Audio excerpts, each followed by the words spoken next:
So Chapter 5 talks about actively managed ETFs. And you might say, actively managed ETFs. That sounds like something we said that doesn't really exist. And in theory today, it really doesn't exist a whole lot in actuality. There are a lot of, this is a newer textbook we're using, and it talks really about the possibility of active ETFs, right? And the challenges of active ETFs and when could active ETFs be used and why, if it's an active ETF, why isn't it just a mutual fund? So we'll talk about that a little bit here. Okay.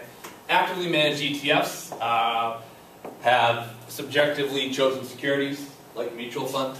They're active, obviously. The problem with active ETFs is in the daily reporting of positions without giving away what exactly the fund manager is doing, right? So when you're an active manager, you kind of have like a secret formula, whether it's a quantitative or fundamental process or using some kind of credit analysis. You have a process that you believe will help you beat the market, right? As we know, ETFs are very transparent, right? You know all the holdings, so you'll know what they bought and sold every day. So the theory with active ETFs, what's unattractive about them, is that it will be easy for somebody to copy you if somebody wanted to go through the trouble of doing that. Now you might say, who's going to go through the trouble of doing that? Well, if you're, a really popular manager and you're doing really well, somebody like Goldman Sachs could, say, hey, you know what? Let's figure out what these guys are doing and then copy it. Make something, make a better version of what they're doing. Generally, an active ETF is like a mutual fund that trades throughout the day, right? Basket securities trades around or close to the NAV. Okay.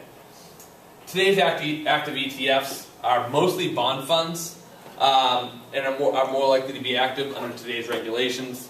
ETFs are supposed to be transparent, which is the direct conflict for active managers in many cases. You don't want to give away any part of your secret formula.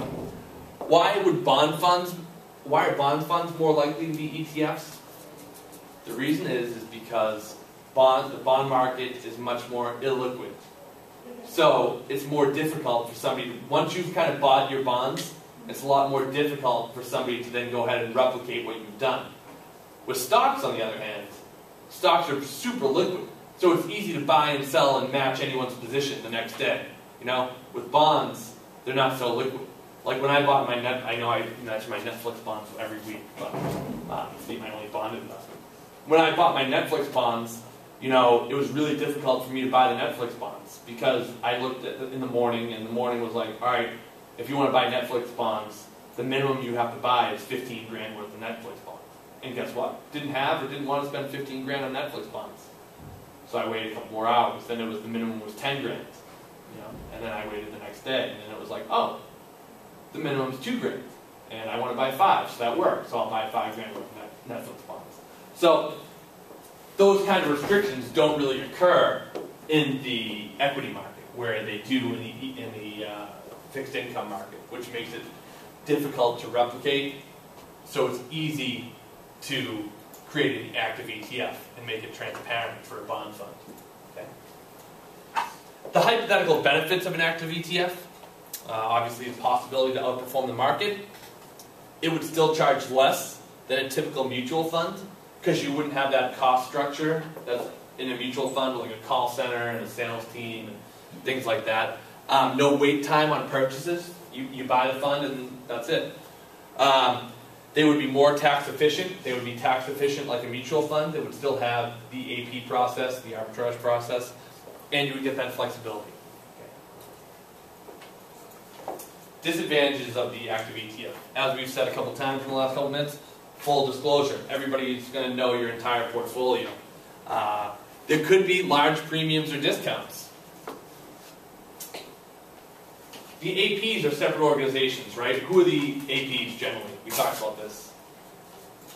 What banks are APs generally? What's that? Authorized participants? Yeah, but what kind of banks are they? Goldman Sachs, Merrill Lynch. I might be naming banks that no longer exist anymore. But you guys get the idea, right? They're these big banks. So these big banks are supposed to be authorized participants. They're supposed to have firewalls so even other people in their organization can't see what they're doing. But still, if you have a secret process, Do you want another organization looking and executing your secret processes? Even if they promise to keep it secret? Right? No, so it's a leap of faith too. Okay? And without knowing what's inside the portfolio, if they try to keep it secret what's inside the portfolio, it'll be difficult to complete the arbitrage process, if not impossible. You know, they've talked about doing stuff like lags, like having having the portfolio be transparent, but on a lag basis. Like you wouldn't know what the portfolio holds today. This is all hypothetical. You know, we'd make the ETF transparent, but we'd make it transparent on like a 10-day lag. You know what I mean? So you'd know what the portfolio had as of 10 days ago.